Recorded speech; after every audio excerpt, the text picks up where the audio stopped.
మత్తయి సువార్త 21వ అధ్యాయం 44వ వచనం. ఈ రాతి మీద పడువాడు తునకలైపోవును, కానీ ఎవని మీద పడునో వానిని నలిచేయును. రెండు విషయాలు మనం ఇక్కడ నేర్చుకోవాలి. ఈ రాతి మీద పడువాడు తునకలైపోవును. ఆ రాతి మీద పడేవాడంట ఏమవుతాడు? తునకలైపోవును. కానీ ఎవని మీద ఈ రాయి వచ్చి పడుతుందో లేదా ఈ బండొచ్చి పడుతుందో వాడు ఏమవుతాడంటే నలి అయిపోతాడు, అంటే పిండైపోతాడు. వింటున్నారా ఈ రెండు పదాల్లో తేడా? ఆ బండ మీద వచ్చి పడేవాడే ముక్కలవుతాడు, కానీ ఈ బండ ఇల్లు వాడి మీద పడింది అనుకోండి, వాడు ఏమవుతాడంటే నల్లి, అంటే పిండైపోతాడు. రెండు విషయాలు మనం నేర్చుకోవాలి. ఆ బండ ఎవరు అంటే క్రీస్తే. మొదటి కొరింథీ పత్రిక 10వ అధ్యాయం 4వ వచనంలో ఆ బండ క్రీస్తు అని రాయబడ్డది.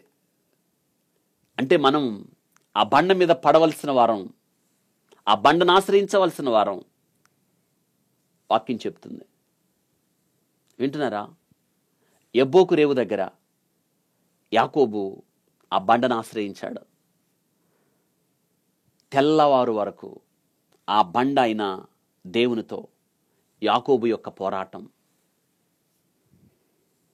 తెల్లవారుతున్నది, నన్ను వెళ్ళనివ్వు అని దేవుడంటే యాకోబు అంటాడు, నీవు నన్ను ఆస్వాదించితే కానీ నేను నిన్ను వెళ్ళనివ్వను అని. ఆ బండను ఆశ్రయించాడు.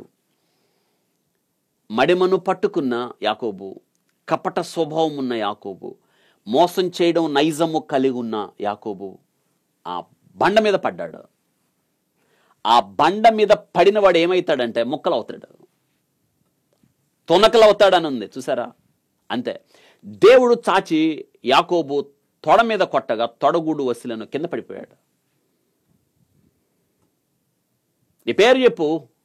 నా పేరు యాకోబు. ఇక్కడి నుంచి నువ్వు యాకోబు కాదు, నువ్వు ముక్కలైపోయావు, తొనకలైపోయావు. నువ్వు దేవునితో పోరాడి గెలిచిన వాడివి. అక్కడ అతన్ని ఆశీర్వదించే అనే మాటలు మనం చూస్తాం.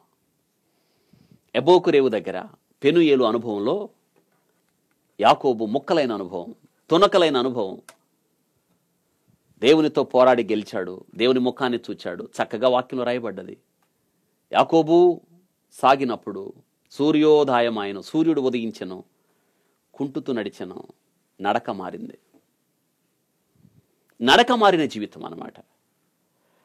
ఆ బండ మీద మనం పడినప్పుడు, ఆ బండను ఆశ్రయించినప్పుడు, ఆ బండను కోరుకున్నప్పుడు, ఆ బండను హత్తుకున్నప్పుడు, ఆ బండను ఆశ్రయంగా చేసుకున్నప్పుడు, ఆ బండ మనకు ఆధారమైనప్పుడు, ఆ బండ మీద మనం వచ్చి పడాలి. మనల్ని ముక్కలు చేస్తుంది, అనగా తన చేతిలో పాత్రగా మనం మారుతాం. ముక్కలయ్యారా? ముక్కలు అవ్వకుండా దేవుడు నిన్ను ఎలా వాడుకుంటాడు?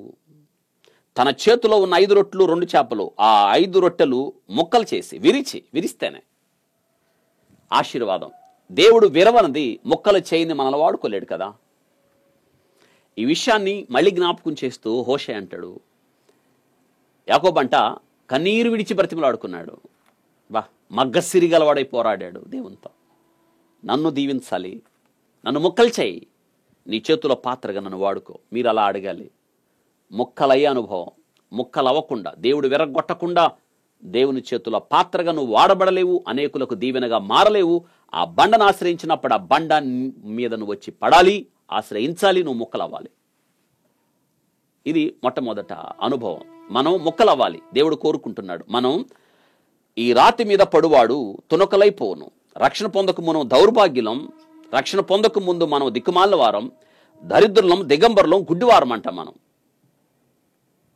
కానీ ఆ బండ మీద వచ్చి పడినప్పుడు ముక్కలైన మన జీవితాన్ని దేవుడు ఆశీర్వాదకరంగా మారుస్తాడు అని మనం జ్ఞాపకం చేసుకోవాలి. కాబట్టి తునకలుగా చేసే అనుభవం, దేవుడు నిన్ను ముక్కలు చేస్తాడు. అయితే మొట్టమొదటి అనుభవంలో వెళ్ళి ఆ బండ మీద, అంటే బండను ఆశ్రయించడం. ఒకవేళ ఆ బండను ఆశ్రయించలేదనుకోండి, ఆ బండ వచ్చి పడింది అనుకోండి, వాడేమవుతాడు? నులి పిండైపోతాడు. అంటే దాని అర్థం ఏంటంటే ఎన్నిసార్లు గద్దించినా లోబడినవాడు, దేవుని మాట విననివాడు, సువార్తకు లోబడినవాడు, ఇంకా పాపములో జీవిస్తున్నవాడు, దేవుడిచ్చిన జీవితాన్ని వ్యర్థం చేసేవాడు, దేవుడు ఎన్నిసార్లు చెప్పినా పెడచెవిని పెట్టేవాడు, పాపములో జీవిస్తూ, పాపములో బ్రతుకుతూ, పాపమును హత్తుకుంటూ, పాపములో వాడు జీవితాన్ని కొనసాగిస్తున్నవాడు, పాపాన్ని ఆస్వాదిస్తున్నవాడు, దేవుని కోపం వస్తుంది. ఎన్నిసార్లు గద్దించినా లోబడినవాడు మరి తిరుగు లేకుండా హఠాత్తుగా నాశనం. ఏమవుతుంది? ఈ బండ వచ్చి వాడి మీద పడిద్ది. ఆ బండ వచ్చి పడితే ఏమవుతాడు? వాడు పిండి అయిపోతాడు. అందుకే ఆ బండ వచ్చి నీ మీద పడకముందే, ఆ బండ వచ్చి పడింది. దేవుని చేవరాత బెల్సెజరు ఆ రాత మెనెటెకెలో పార్షన్. దేవుడు నీ విషయం లెక్క చూచాడు, ముగించాడు. నువ్వు తక్కువగా కనిపించావు. రాజా, నీ పని అయిపోయింది, నీ సమయం అయిపోయింది. ఆ బండ వచ్చి ఆ రాత్రి పడింది, పిండి అయిపోయాడు. ఎంతమంది జీవితాలు మనం చూస్తాం ఇలాగా. ఈ వాక్యం వింటున్నా మనం. ఆ బండ వచ్చి నీ మీద పడకముందే, ఒకవేళ ఇంకా రక్షణ పొందకపోతే, మారు మనసు పొందకపోతే, యేసు క్రీస్తును నీ సొంత రక్షకుడుగా చేర్చుకోకపోతే, ఇప్పుడే నువ్వే ఆ బండ మీద పడు. తునకలు అవుతావు, మొక్కలు అవుతావు, ఆయన చేతుల్లో పాత్ర అవుతావు. అలా కాకుండా దేవుడిచ్చిన ఈ మంచి అవకాశాన్ని నీ జీవితంలో నువ్వు పోగొట్టుకుంటే, ఆ బండే వచ్చి నీ మీద పడితే నువ్వు పిండైపోతావు, నులైపోతావు. ఏది మంచిది చెప్పండి?